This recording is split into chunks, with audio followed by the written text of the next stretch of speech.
Hey guys, some amazing news that broke yesterday during the show, and I didn't even notice. The United States Supreme Court has denied child sex trafficker Ghislaine Maxwell's appeal. That means the Supreme Court will not do anything to set aside her 20-year prison sentence that she is a couple years into. This is amazing news. And now I know the first thing on your mind is, well, won't Donald Trump just pardon her? Probably. But before we talk about that, this is huge because it threatens other men and maybe women who were involved in this child sex trafficking ring. So it's even more vital that we get our hands on the so-called Epstein list. In other words, whether it's the victims coming forth with an authenticated list, or there's more information that we hear from the book that is about to come out that was written by Virginia Giuffre before she passed away. It's coming out at the end of October. We need those names because they could still be prosecuted. Because, my friends, things like child sex abuse and child sex trafficking don't have the same statutes of limitations that other crimes do. But that's not even the full point. Ghislaine Maxwell got slapped back by the Supreme Court. So Donald Trump has no way to distance himself from Jeff Epstein now. Epstein's dead, he always says, right? He could try to wash that away. But his partner in crime, Ghislaine Maxwell, has lost every opportunity to get out of jail except one, and that is Donald Trump. And if he does that, it will only bring worse attention on him. And remember, there is going to be extreme pressure to pardon her. And there's also going to be extreme pressure to keep the Epstein files secret. Why is this such huge news no one's talking about? I mean, they're talking about her, not the Supreme Court not hearing her case. But what folks aren't really focused on is the grounds she was arguing for her appeal that the Supreme Court rejected. She was asking Ghislaine Maxwell, the criminal who worked with Jeffrey Epstein, Maxwell asked the Supreme Court to overturn her conviction, arguing that it was barred, that she was somehow covered and could not be prosecuted simply because of that very sketchy settlement agreement, that sketchy plea deal that Epstein entered into in 2008 with Florida, right? Remember, he goes to prison in Florida, and the deal he enters into, I should say, is with the U.S. government, with the U.S. Attorney's Office in Florida, right? You know this story. And he enters into this agreement, and supposedly it says that he and his co-conspirators cannot be prosecuted. And she is claiming that she should benefit from that agreement. But no dice. The case against Ghislaine Maxwell was brought in a federal court in New York by the Southern District of New York, right? So she does not get the benefit of that plea deal. So nobody else will either. None of these unnamed co-conspirators, maybe even the ones who were named, but were committing these offenses in New York. This is huge news. Okay, more pressure. Now, Donald Trump at a press conference was asked about this by Caitlin Collins.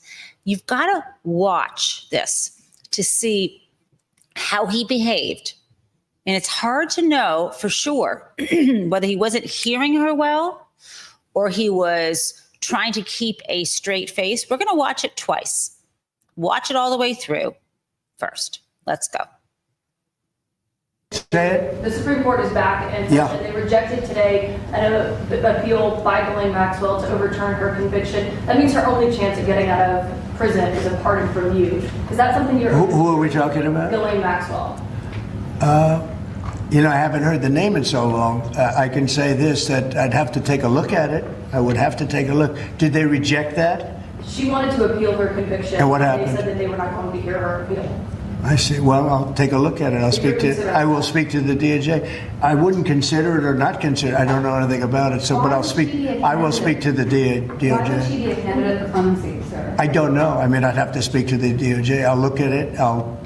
I have a lot of people who have asked me for pardons. I call him Puff Daddy has asked me for a pardon. But she was convicted of child sex trafficking. Yeah, I mean, I'm going to have to take a look at it. I have to ask DOJ. I don't know anything about it. He said, I don't know anything about it.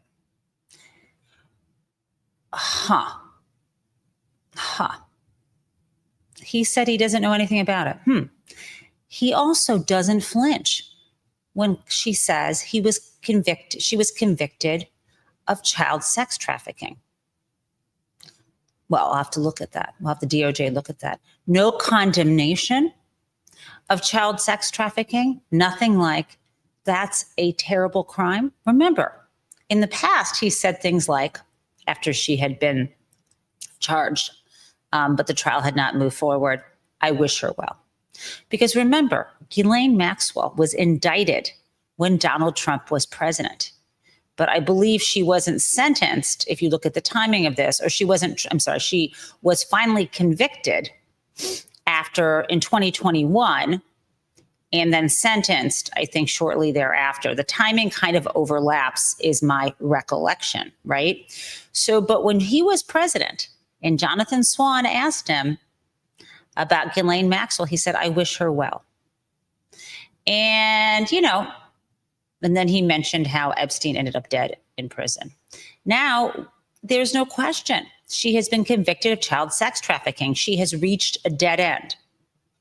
And he doesn't say anything about victims of child sex trafficking, nothing. This is the man who, in graphic detail, when he first ran for president, and even in his presidency, has talked about immigrants being rapists, has talked about children being abused.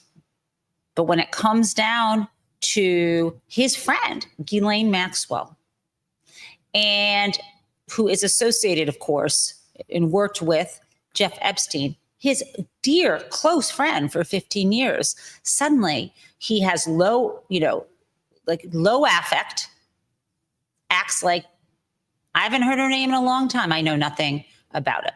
Now, I got to show you. Look at his face, though. I think he hadn't heard about the Supreme Court decision. That makes sense. But I want you to look at his face. I'm going to stop this. When he then asks her, what did they decide? And you see his eyes kind of tighten out of anger. Let's play this one part. Here we go. Who are we talking about? Ghislaine Maxwell. I haven't heard the name in so long. I can say this, that I'd have to take a look at it. I would have to take a look. Did they reject that? She wanted to appeal her conviction. And what happened? They said that they were not going to hear her appeal. Okay, do you see his face? He said, and what happened? He's like, did they reject that? Meaning her appeal. And look at his face when she said they weren't going to hear it. His face. It tightens. Let's keep watching. I see. Well, I'll take a look at it. Okay. So Donald Trump saying, I don't know anything about it. I don't know anything about it. Have you ever heard Donald Trump say, I don't know anything about it? Donald Trump knows something about everything. He knows everything when he wants to say he knows it. And this is something he has boasted about forever, right? Even recently, he knows everything about grass. He knows everything about building. He knows everything about wars. He's claimed he's settled 8 wars, which is a lie. I want to show you a scissor reel of him 5 years ago boasting about knowing everything. So I frankly do not believe that he doesn't know anything about Ghislaine Maxwell's appeal. I think this is very important to him. Let's play this. And nobody knows this stuff better than me. Nobody knows more about taxes than I do and income than I do. Nobody knows more about construction than I do. Nobody knows more about campaign finance than I do. Nobody knows consultants better than me. I know more about drones than anybody. Nobody knows much more about technology, this type of technology, certainly, than I do. Nobody knows more about technology than me. I know more about technology than anybody. Nobody in the history of this country has ever known so much about infrastructure as Donald Trump. I know the H-1B. I know the H-2B. Nobody knows it better than me. I know more about ISIS than the generals do, believe me. Nobody understands the press, but I think I understand them as well as anybody. I mean, I know these people much better than you do. I understand things. I comprehend very well. Okay? Better than, I think, almost anybody. And by the way, who knew the other side of the picture better than me? I knew it. Nobody knows more about environmental impact statements than me. And I think I know more about the environment than most people. I know a lot about wind. I know a lot about wind. You know, I know windmills very much.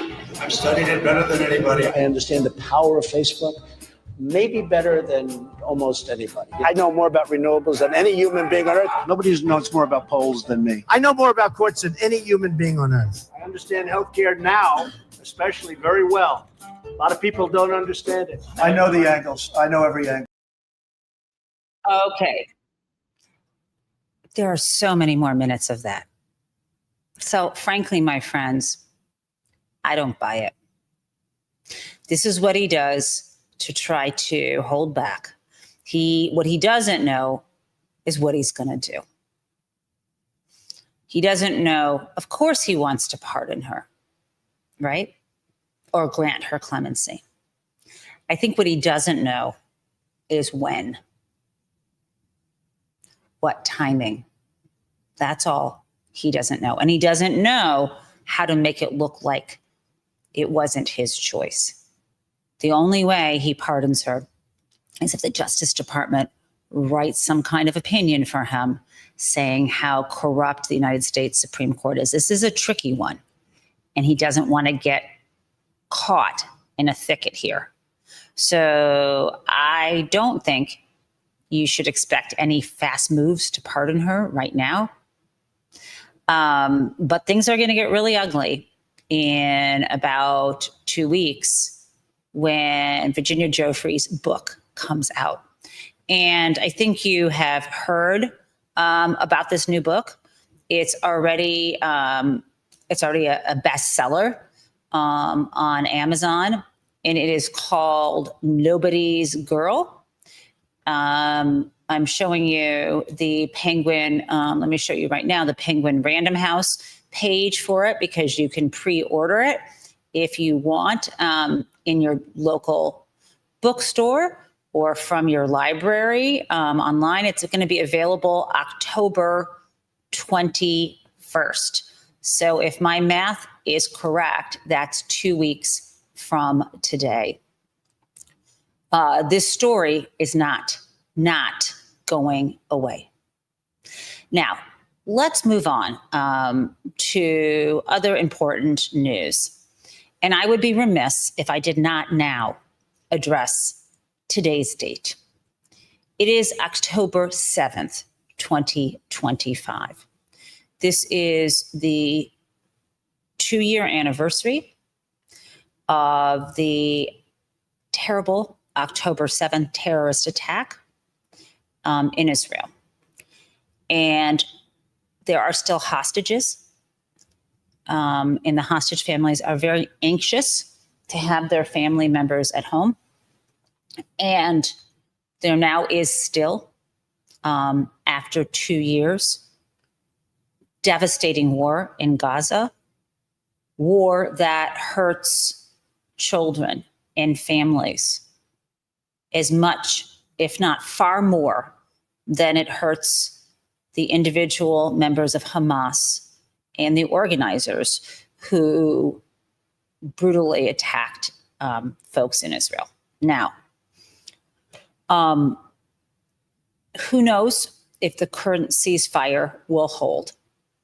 But thinking about the tragedy and thinking about a way forward, you've heard me recently talk about a lot of things: condemnation of violence, the right of people, including Jewish people, including Palestinian people, to have autonomy, to have freedom, to be safe. And you've also heard me talk about a vision of one state of equality. And maybe you don't know entirely a lot about that. So today I thought I would share with you from a Jewish Israeli who has, hold on, let me get my screen shared.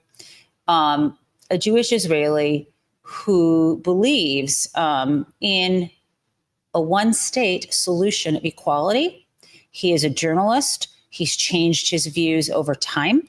His parents were Holocaust survivors. And let me share this with you. His name is Gideon Levy. And let me just get this going for you so you can see what he had to say this morning on the second anniversary of this tragedy and second year of an ongoing war that has turned into a brutal genocide. Let's go. Here we go. Talking about the two-state solution is unfortunately a waste of time and playing into the hands of the occupation. Because everyone says two-state solution, but not now. As if time is not working, and time worked.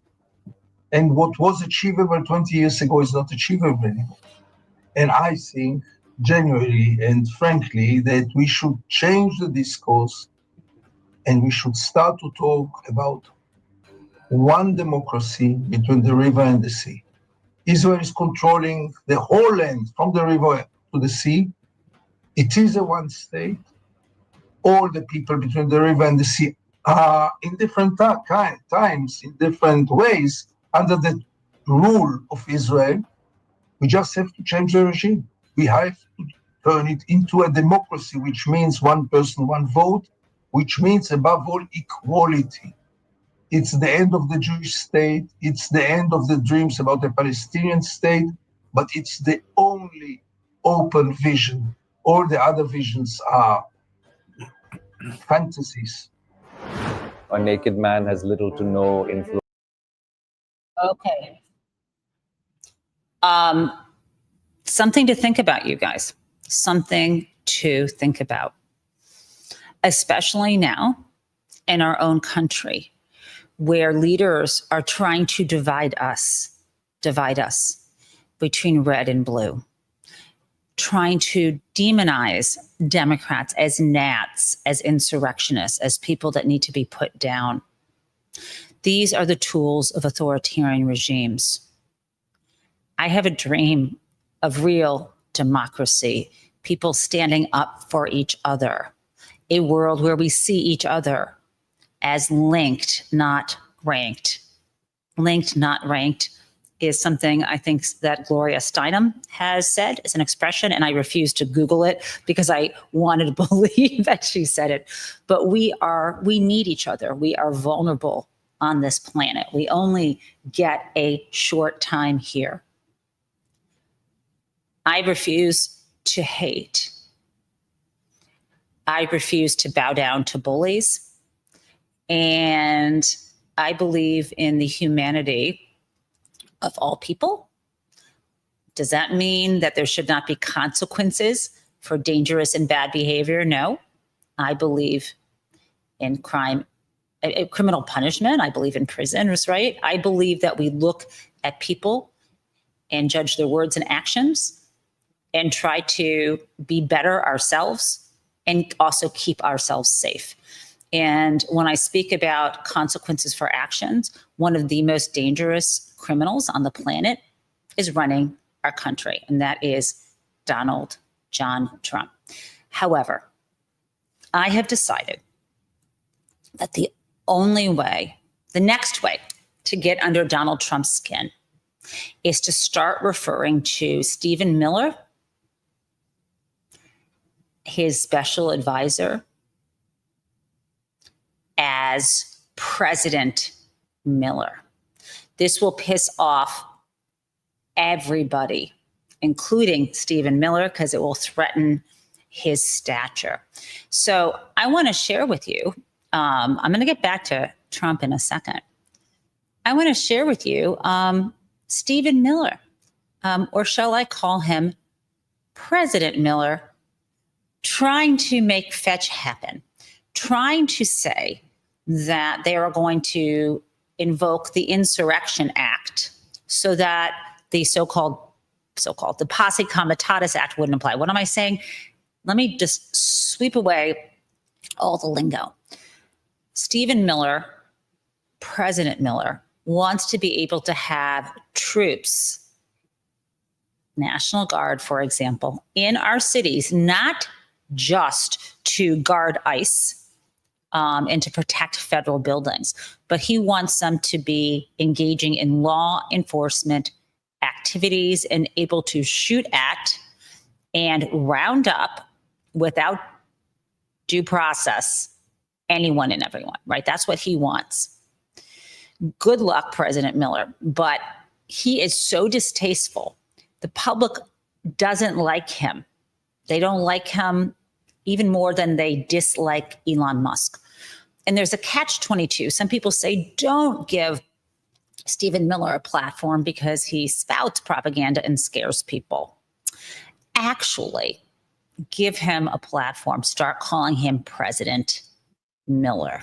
Here we go. Here he is, President Miller, high on his own supply on C-SPAN. Here we go. Called a legal ruling, legal insurrection. Are you recommending the president take action against judges whose rulings you disagree with? No, it's simply a factually accurate statement that when a judge assumes for him or herself the powers that have been relegated or delegated by the Constitution to the president, that is a form of a legal insurrection. And we have seen... Insurrection carries legal weight, so are you recommending...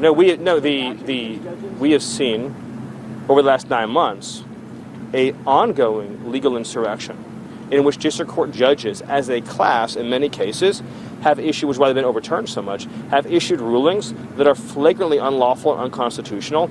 And it is an insurrection against the laws and Constitution of the United States. And we need to have district courts in this country that see themselves as being under the laws and Constitution. Okay. President Miller didn't go to law school. President Miller is throwing words around. And he is an arrogant moron who I hope will be hoisted by his own petard one day. Metaphorically, not literally, because, you know, to be hoisted by your own petard is to like be blown up by your own bomb or experiment. I don't mean it literally. I mean it figuratively. So that's a little bit of President Miller. But there's more. President Miller also has an opinion about Chicago.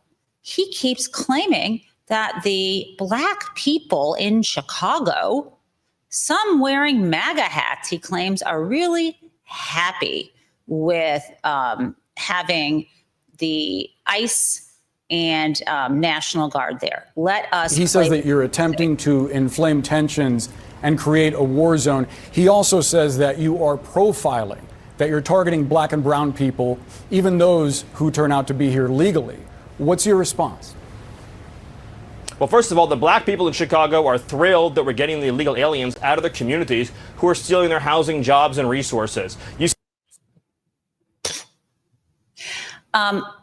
I myself don't live in Chicago, and I am not a Black person, so I don't want to speak for anyone in that community, nor do I think the Black community is a monolith. So Okay, Stephen Miller. But let's actually talk about what is going down in Chicago. You may know this, and we've talked about this, but we had children in Chicago awoken in the middle of the night, right? Who have been zip tied and naked and put in vans. And I want to share this with you so that you can actually see for yourself what Governor Pritzker can tell you about this very aggressive immigration raid that transpired in Chicago. Okay, let's go. Let me share this with you. And when I do this, I want you to understand that there's a dual thing that happens. ICE, the immigration enforcement, right, bodies, including ICE, come in and do incredibly aggressive, unlawful, dangerous things, including shooting people, including taking naked children and zip tying them and keeping them away from their parents in vans, right? Abusive, unconstitutional, violating statutes, cruel and inhumane. And then the public, of course, wants to protest ICE. And then they want to bring in, President Miller brings in the National Guard, right, to try to protect the evil actions of ICE. This is what they're trying to stir up. And then we have federal officials and the National Guard or whoever's there. Somebody puts out they throw into the crowd smoke bombs and other things. And then they film it and say, look, it's a war zone. Let me share with you what Governor Pritzker had to say, which really contradicts, what Stephen Miller views is happening in Chicago. Okay. Hours at a time. They are the ones that are making it a war zone. They need to get out of Chicago. If they're not going to focus on the worst of the worst, which is what the president said they were going to do, they need to get the heck out. Okay. What I want to say to you is that's right. Having agents rappel down buildings, break into apartments, round people up. Thank you, Brett Kavanaugh, because this is racial profiling, but they're going into buildings and they're taking members of all communities, right? And this language that President Miller is using, trying to pit the Black community against the immigrant community, trying to, pit, various groups against each other. We must unite. We must unite. October 18th, a week from Saturday. Again, as we get up to that date, I'll keep talking about it. So that's our crazy President Miller. But I have more for you. I think you probably heard about a woman who was shot in Chicago. And the official story that had been offered by a Border Patrol agent and by the federal government was that she had assaulted officers, that she was aggressive. And now the body cam has come out. And it turns out that was a lie. So I want to share with you this article from the Chicago Sun-Times because this news and this reality is just breaking. So many lies that they told. So let me share this article. I'll share my screen so I can, instead of summarizing, you can see for yourself here. Okay. This is the Chicago Sun-Times. This is a piece that just came out early this morning. Here is the headline. Attorney for woman shot by Border Patrol claims officer said, "Do something, bitch," before shooting her. Subhead. And this piece is by David Strout and Kate Heather. Body camera video appears to contradict the government's claim that Marimar Martinez, age 30, drove toward officers before one of them opened fire at her late Saturday morning in Brighton Park, her attorney claimed. A judge ordered Martinez and a co-defendant released pending trial, right? They're putting her on trial, but the government wanted her to be locked up. The judge said no. Let me continue reading. Body camera video of a Border Patrol agent involved in the shooting of a woman who was allegedly chasing agents in Brighton Park over the weekend shows an officer saying, "Do something, bitch," before pulling over and shooting the woman 5 times, the woman's attorney said in federal court Monday. Okay, so let's just be clear. This is today. This happened. This happened Monday, yesterday, right? This happened in federal court. Today's Tuesday. The video appears to contradict the government's allegation that Marimar Martinez drove toward officers before one of them opened fire on her late Saturday morning on Kedsey Avenue near 39th Street, her attorney, Christopher Parente, said at a detention hearing. U.S. District Judge Heather McShane denied a request by the federal government to detain Martinez and Anthony Ian Santos pending trial. Santos Ruiz, age 21, pending trial. Martinez and Ruiz, who wore orange jumpsuits for the detention hearing, were charged Sunday with felony assault of a federal officer. So this is rich. They shot her 5 times, and they're charging her. I mean, this gets even crazier, though. Okay. The judge said, "It's a miracle to me that no one was more seriously injured in the incident in which Martinez and Ruiz allegedly followed agents for more than 20 minutes as they drove after conducting an operation in Oak Lawn." So we have the Border Patrol agents driving somewhere, and supposedly these two were following them in their car. But the judge said the defendant's lack of criminal history and extensive family and community ties compelled her to release them pending trial. Okay, now the U.S. attorney claimed that Martinez had been following the agents for 30 minutes and that Ruiz had been following them for 20 minutes before the shooting. As she drove, Martinez was broadcasting on Facebook Live for more than 2 minutes, this U.S. attorney said.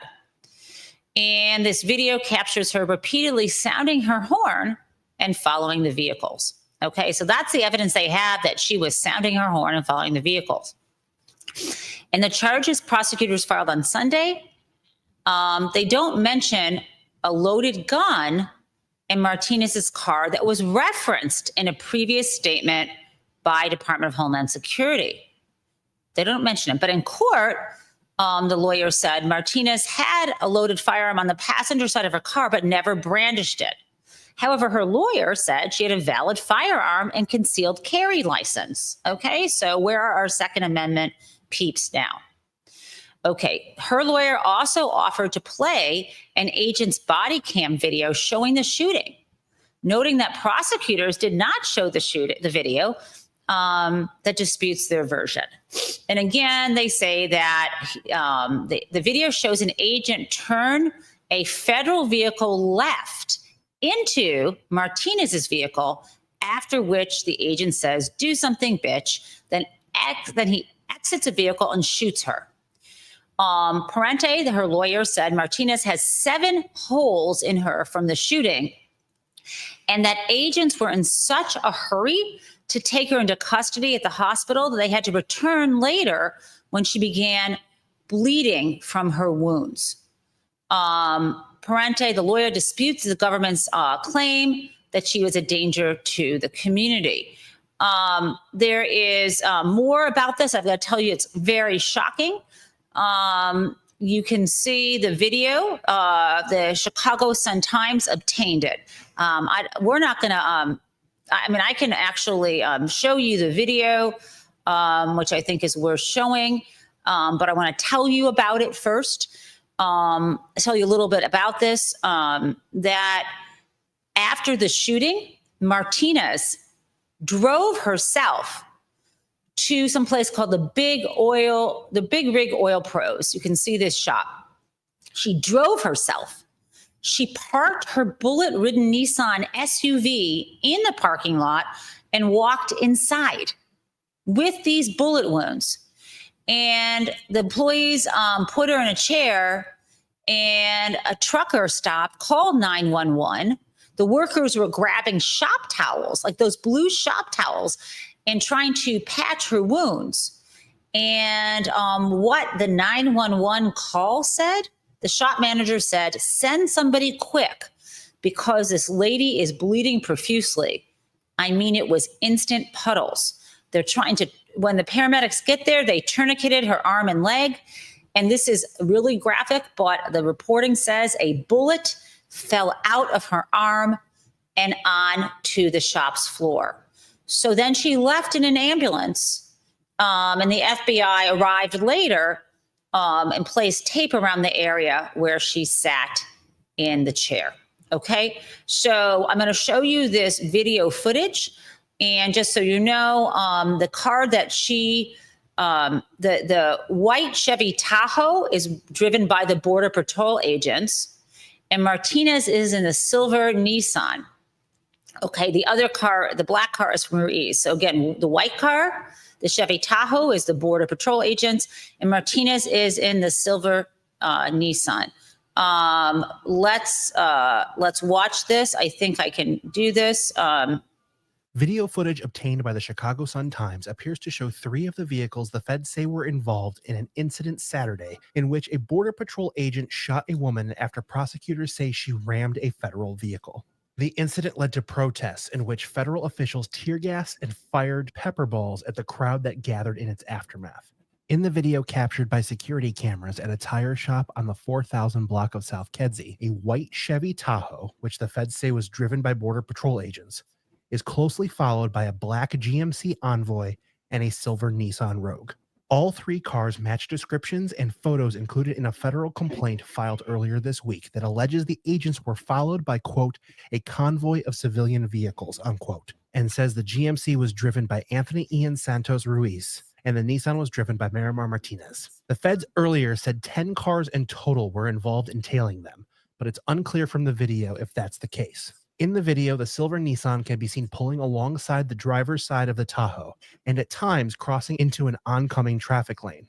The black GMC can be seen closely following the Tahoe as they pass the tire shop. The cars go off-screen. The collision and shooting is not captured on the video. Neither federal officials nor attorneys for the 2 charged commented on the video Monday night. But Christopher Parente, Martinez's attorney, alleged in a court hearing Monday that another video taken from an agent's body camera shows an agent turn a federal vehicle into Martinez's vehicle and then say, quote, do something, bitch, unquote. The agent then can be seen exiting the vehicle and shooting Martinez 7 times, Parente told the court.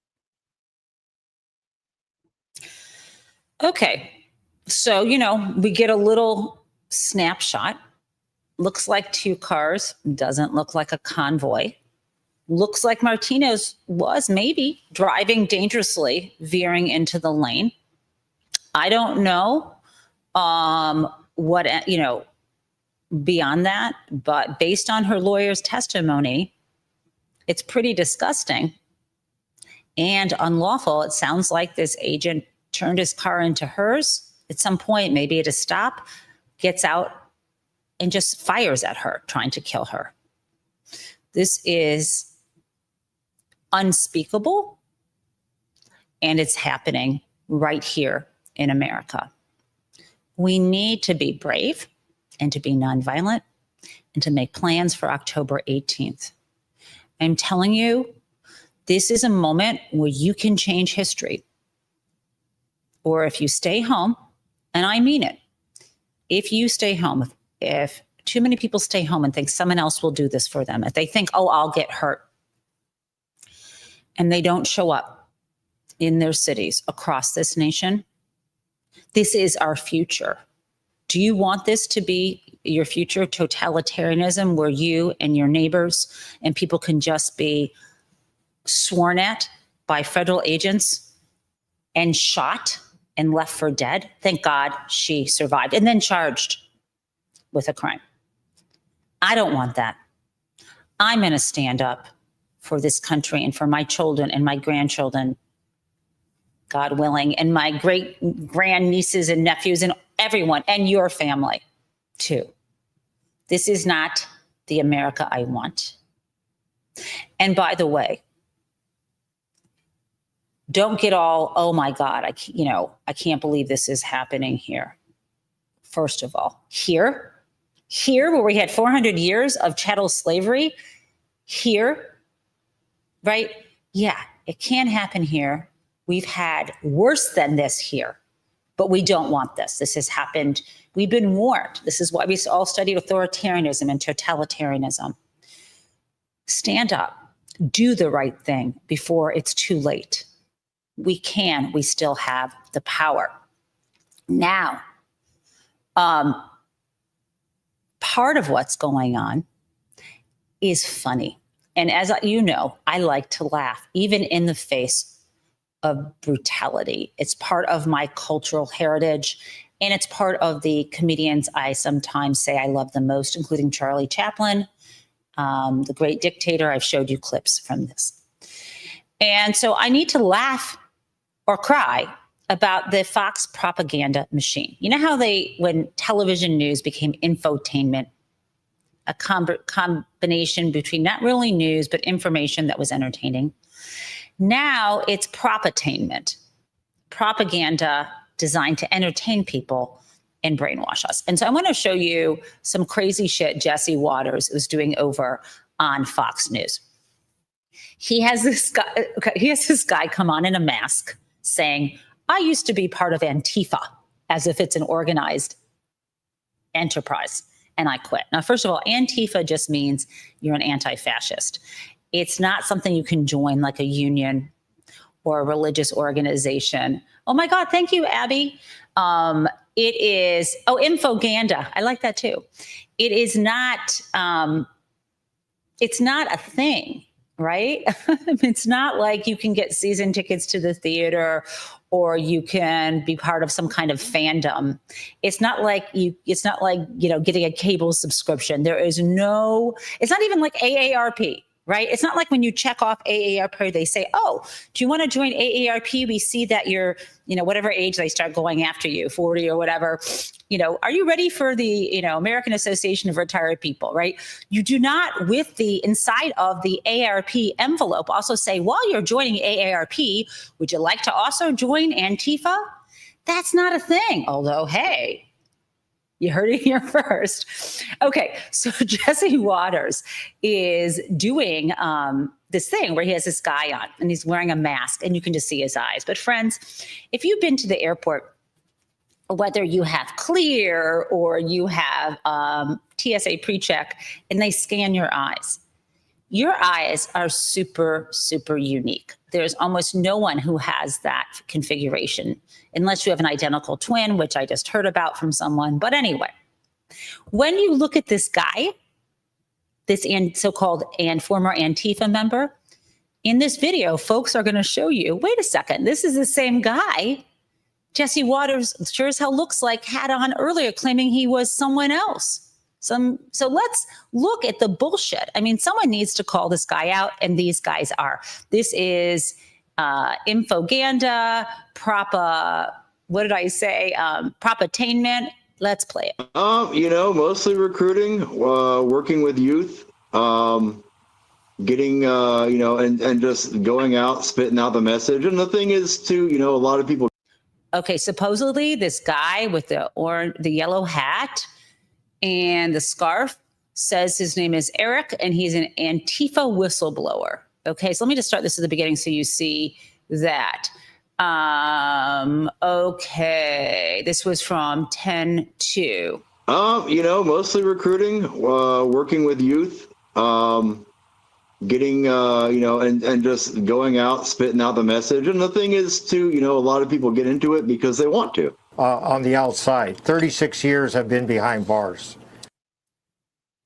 Okay, so this person here claims to be Ramon Mundo Mendoza, a Mexican mafia, the Mexican Mafia Encyclopedia author. He claims that he was part of a gang. Let's just start again and look at the faces.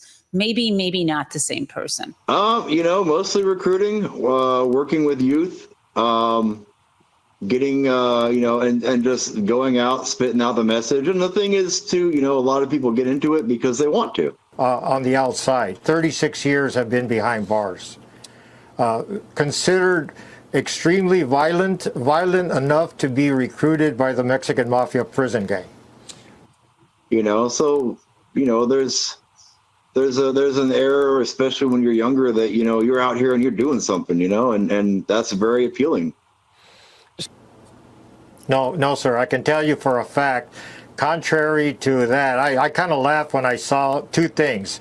I saw that he had allegedly stated that one of his motives or reasons was to support Black Lives Matter and also to commemorate the Black Hand. Oh, absolutely. Because you're young and you're idealistic and you feel like you don't have a lot of control in your life, and so if you can go out there and make yourself a hassle, then that's better than being an anonymous kid. Which is the official tattoo of the Mexican Mafia prison gang. Well, first of all, he, like many Mexican Mafia members, were anti-black. That was part and parcel of who he was as a bad guy, as a gang member. And records will reflect that. Number two, he cannot at this time ever. By the way, this part is in 2023. This guy's eyes look exactly the same to me. Pretend to represent the Black Hand. So it would have been about 9th grade or so. Get on a few years. Growing up in Seattle, we had those the riots in '99. And yeah, I was ready to go, man. I had little Molotov cocktails in my bedroom and a copy of the Anarchist Cookbook that I had photoshopped. The Mexican Mafia prison gang, because he's persona non grata. Okay. I'm confused about what's going on, who this guy is. It's kind of bullshit. People need to call him out on that. Now, there's a couple more things I want to talk about with you. So with the shutdown, well, actually, let me just finish what's going on in Chicago and in Portland and other cities run by Democratic mayors in states that typically vote Democratic. Donald Trump, yesterday I was saying, is he on drugs or does he have dementia or both? Donald has gotten meaner as he's gotten older. And I think, I'm not an expert on dementia, but I have noticed, and many people have told me about their family members as they had dementia, either from medication they were on or they had altered brain chemistry when they were going through things like chemo, or as they aged and got dementia of various types. The nicest people, the meanest part of themselves came out, the angriest part. Stuff people said to family members that was off the chain. Maybe things they had slightly thought before, but very, very aggressive and angry. And this sort of loss of not as much a filter in speaking, but a kind of paranoia and a very black and white, good versus evil. Let me share with you Donald Trump yesterday again at this press conference. One thing I want you to notice is in every single clip I'm about to show you here, including in the clip that you saw about Ghislaine, he's covering his hand, right? That Lady Macbeth spot, he keeps covering it up. He'll never, ever cover up his legacy. Let me play you what he said about Chicago, and it is psycho.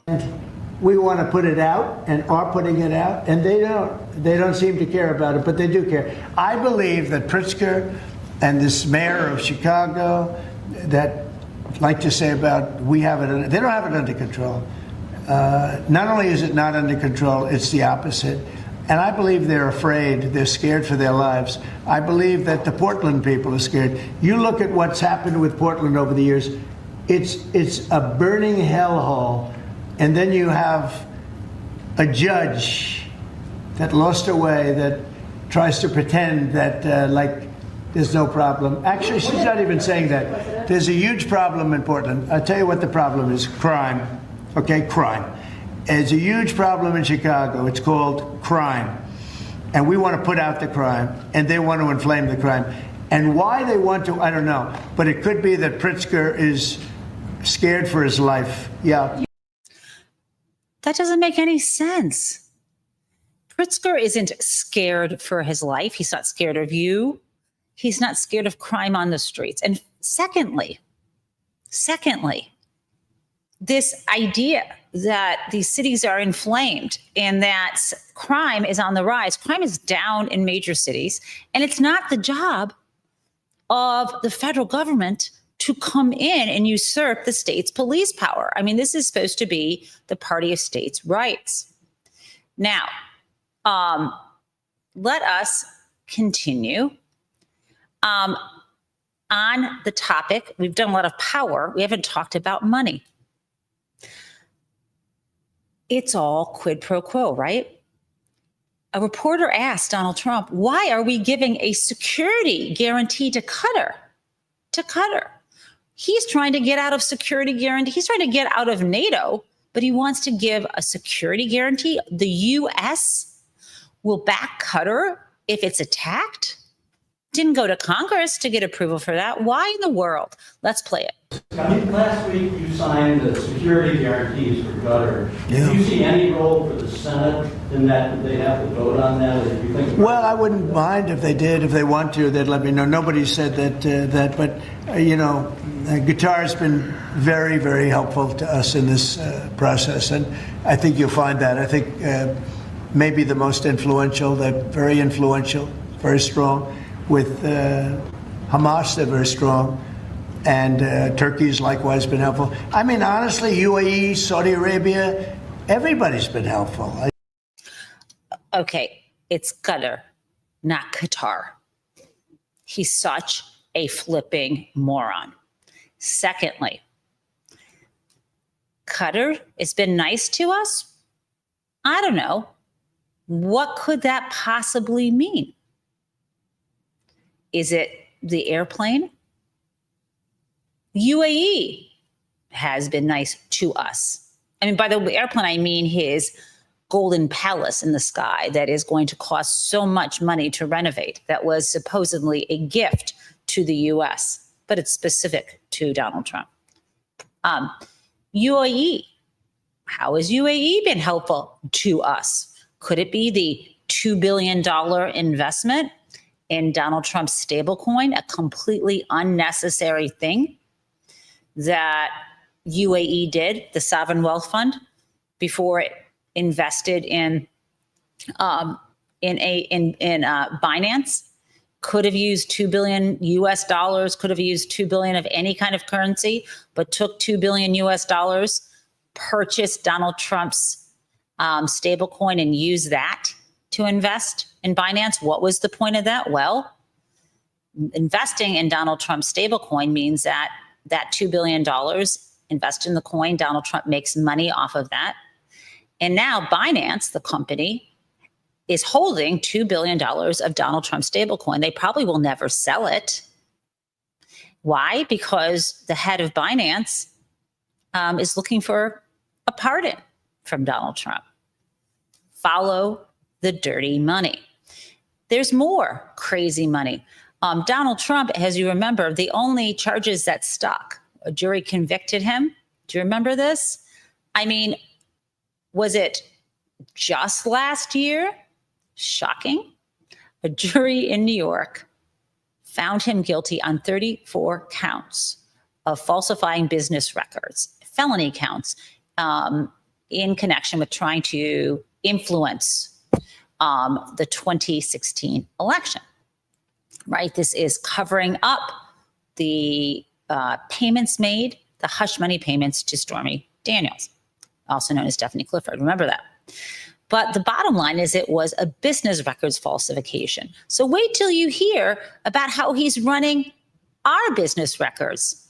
for the American people. Listen to this. Everybody said, I'm right. They find billions of dollars that they didn't even know they had. Recently, they said they found billions of dollars and they couldn't understand. I said, check the tariff shelf.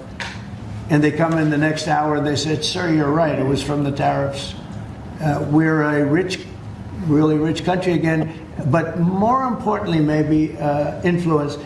If I didn't have the power of tariffs, you would have at least 4 of the 7 wars raging.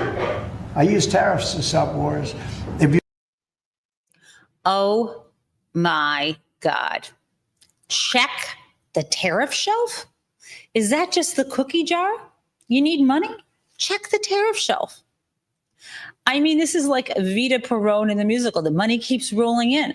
It's also like, and you know where I'm going to have to go, the show Arrested Development about the banana stand, the ongoing gag. I think I need to show you this. Jeffrey Tambor as the patriarch from the Bluth family who was put in prison for white collar crime. And what does he tell his son? I think that you need to see this. Let's go. Here we go, guys.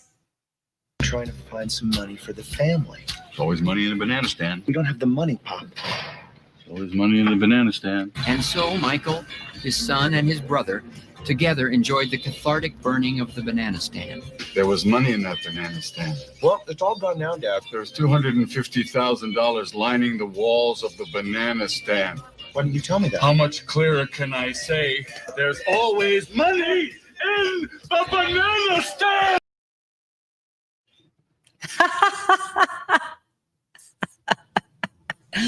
I think they meant there's always money in the banana stand.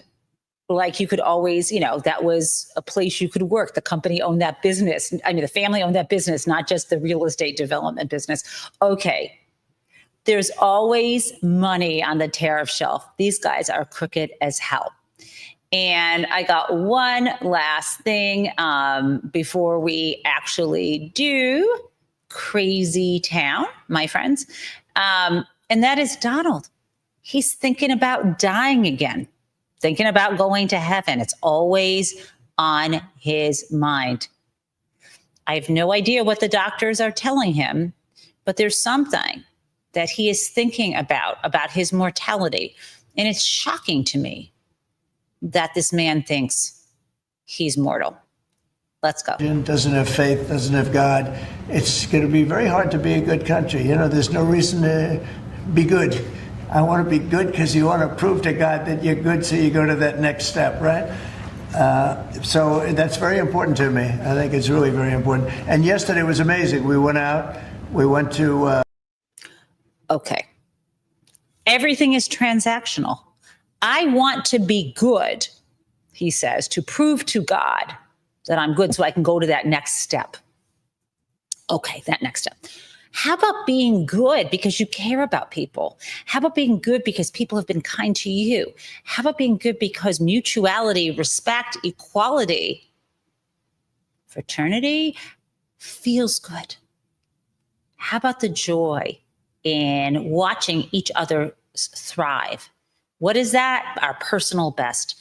That is not at all what he is interested in.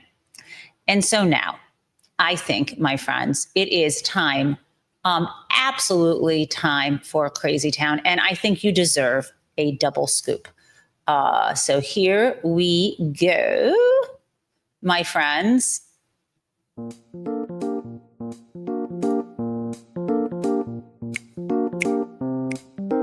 Okay. So, first, healthcare.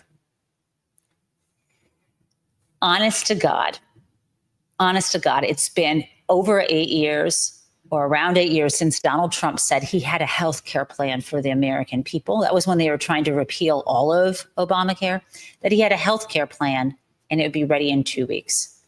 Let's hear what Mike Johnson has to say.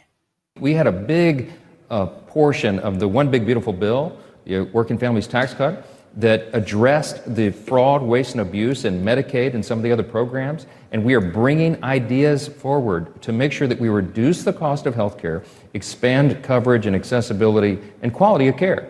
The president is laser focused on doing that. He wants to be the healthcare president, as he is for all these other matters, and he's the one to do it. So we have lots of ideas. There are some Democrats on Capitol Hill, believe it or not, who are trying to apply common sense. They don't want to shut the government down. They're trying to get out of this trap, and they're bringing us ideas on things that we might be able to resolve. But all of that comes after they vote to reopen this government. No. Why should it come after? You guys lie all the time. Now is the leverage. It doesn't come after. We're calling you out on your bullshit. 8 years ago, it was going to be 2 weeks. Nothing has materialized. No, we don't believe you. And as for Carolyn Leavitt, the White House press secretary, when she's asked questions, I think yesterday, she's like, oh, well, these Democrats just don't like anything Donald Trump does. And my response would be for the Democrats, you're damn right, because he's a crook. He's a liar. He is an adjudicated sexual assaulter. He's covering up the files of the world's, most well-renowned and child sex trafficker. He continually lies. He is bringing violence in U.S. cities. He continues to claim untruthfully that he won the 2020 election. He pardoned insurrectionists. Why should we like this man? I wish someone would grow a pair. I know the the Democratic governors are doing a great job, but I'm talking about Congress. You are abdicating your responsibility of oversight if you don't use your public platforms to speak truth to power.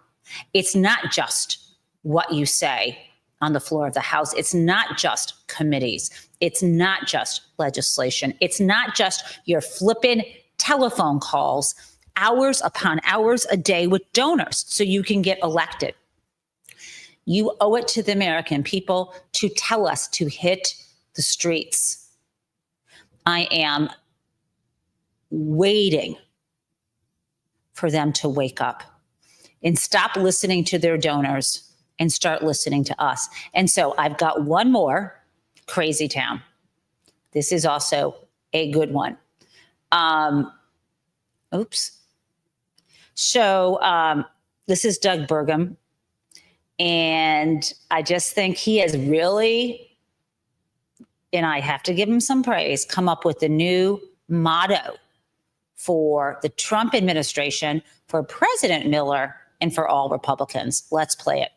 China today controls 85 to 100% of all the refining on the 20 most important rare earth minerals that are essential for defense, essential for automotive, essential for high tech in our country. They have a stranglehold on that marketplace. We have to break it.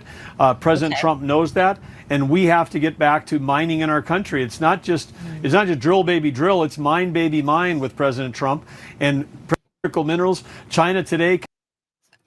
It's not just drill baby drill. It's mine, baby, mine with President Trump. That is the motto of the Republican Party, President Trump, President Miller. It's mine, baby, mine. They're speaking on behalf of themselves and the 100 millionaires and billionaires.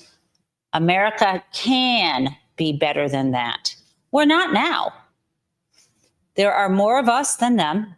We can gather nonviolently. We must organize. We must show up in the streets. And with that, my friends, I bid you adieu. See you in the morning. Mwah. Oops.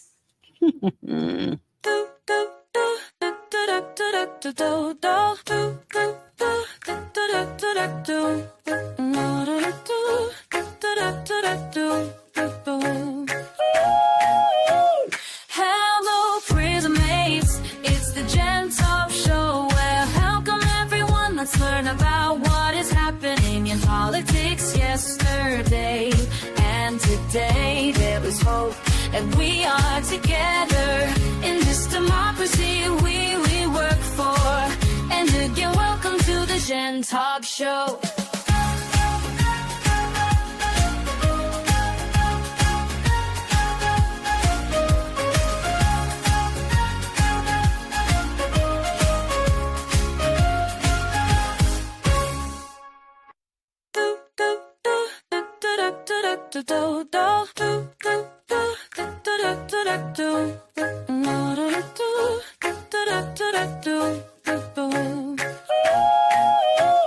Hello, prison mates. It's the Jen Taub Show. Well, welcome everyone. Let's learn about what is happening in politics yesterday and today. There is hope, and we are together in this democracy we work for.